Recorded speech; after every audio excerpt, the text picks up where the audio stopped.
How to deactivate your Facebook account. Hello guys, this is Atticus and welcome back to another tutorial video. In today's video, I'll teach you guys how you can deactivate your Facebook account. So let's begin. First, open up your Facebook. After you open it up, tap on the menu section on the bottom right. After you've done that, tap on the settings on the top right, or you can simply scroll down and you will see settings and privacy and settings again. So after doing that, you'll get redirected to settings and privacy section. Now here you will see Meta Account Center. Tap on it. Now under Account Center, you will need to scroll down, and under Account Settings, you will need to go to Personal Details. After you've tapped on it, you'll need to go to Account Ownership and Control.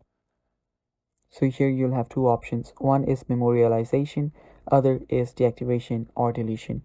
Tap on the second one.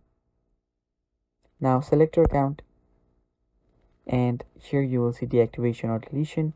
Select deactivate account and tap on continue.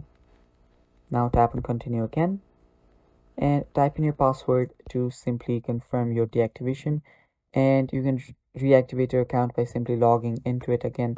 So that is basically it. So that is how you deactivate your Facebook account, guys. Thanks for watching. That is all for this video.